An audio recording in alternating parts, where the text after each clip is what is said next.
श्री स्वामी समर्थ. आजच्या व्हिडिओमध्ये आपण आषाढी एकादशीला तुळशीपूजन करायचे आहे व त्या तुळशीपूजनाने आपल्या मनातील इच्छा पूर्ण होणार आहे.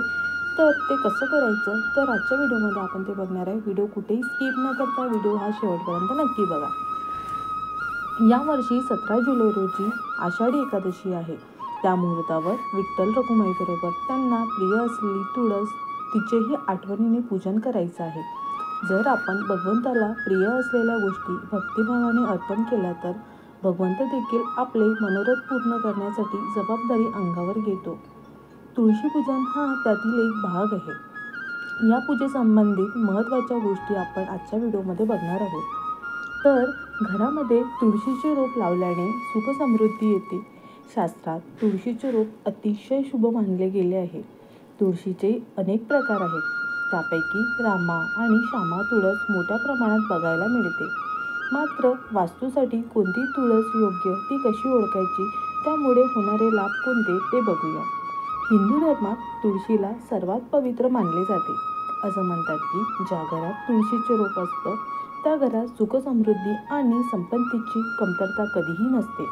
घराच्या उत्तर दिशेला तुळशीचे रोप लावणे अत्यंत शुभ मानले जाते. पण ती कोणत्या प्रकारची तुळस लावावी ते जाणून घेणेही तितकंच महत्त्वाचं आहे. रामा तुळस, श्यामा तुळस, वन तुळशी, ज्याला लिंबू तुळशी आणि पांढरी तुळशी असेही म्हणतात. बहुतेक घरामध्ये रामा आणि श्यामा तुळस दिसतात. त्यातला फरक आपण समजून घेऊया. आपण घरामध्ये कोणती तुळस लावावी, रामा की श्यामा? ज्योतिषशास्त्रानुसार तुम्ही घरात कोणतीही तुळस लावू शकता. तुळशीची लागवड करून तुम्ही राम किंवा श्याम यांची पूजा करू शकता. तुम्हाला हवे असल्यास तुळशीचे दोन्ही प्रकार लावू शकता. पण पूजेच्या दृष्टिकोनातून रामा तुळशीचे महत्त्व अधिक असल्याचे सांगितले जाते. तुळशीचे रोप कोणत्या दिशेला लावायचे आहे आपल्याला? तुळशीचे रोप माता लक्ष्मीचा वास असतो. घराच्या उत्तर दिशेला तुळशीचे रोप लावणे सर्वात शुभ असते असे मानले जाते. तुळशीचे रोप लावल्याने घरात सुख समृद्धी वाढते. रामा आणि श्यामा तुळशीतला मुख्य फरक काय आहे ते बघूया. श्यामा तुळशीचा रंग किंचित जांभळा आहे. त्यांची पाने काळ्या रंगाची असतात. श्यामा तुळशीमध्ये अनेक आयुर्वेदिक गुणधर्म आहेत. त्यामुळे पूजेपेक्षा आयुर्वेदात त्याचा उपयोग जास्त प्रमाणात केला जातो. या उलट रामा तुळसी हिरवीगार असते. ती देखील औषधी असते, पण तिचा वापर पूजेत जास्त केला जातो. तुळशीचे चमत्कारिक काही उपाय सुद्धा आहेत. तुळशीचे पाने सुकल्यानंतर फेकून देऊ नका. त्याऐवजी ती लाल रंगाच्या कापडात बांधून ठेवा आणि तिची छोटीशी पुरचुंडी बांधून आपल्या तिजोरीत किंवा आपल्या पॉकेटात ठेवावी. यात रामा तसे श्यामा तुळशीचे पाने घालू शकता. हा उपाय केले असता लक्ष्मी कृपा प्राप्त होते असं ज्योतिषशास्त्रामध्ये सांगितलं आहे. जर तुम्हाला वैवाहिक अडचणीमध्ये अडथळे येत असेल तर त्यासाठी सुद्धा आपण तुळशीचे उपाय करू शकतो. जर कोणाच्या लग्नात काही अडथळे येत असतील तर तुळशी मंजरी दुधात मिसळून शिवलिंगावर अर्पण करा. असं केल्याने वैवाहिक जीवनातील अडथळे दूर होतात असे मानले जाते. तसेच विवाह लवकर ठरते. आर्थिक अडचणीतून मार्ग काढण्यासाठी सुद्धा शुक्रवारी देवी लक्ष्मीच्या पूजेदरम्यान तुळशी मंजरी अर्पण करणे शुभ मानले जाते. असे म्हणतात की हा उपाय केल्याने तुमची आर्थिक स्थिती सुधारते. तसेच आर्थिक अडचणी दूर करण्याचे मार्गही सापडतात. आपल्या व्यावसायिक अडचणीवर मात करण्यासाठी व्यवसायात प्रगती आणि प्रगती साधायची असेल तर 11 तुळशीच्या पानावर श्री लिहून गुरुवारी भगवान विष्णूंना अर्पण करा.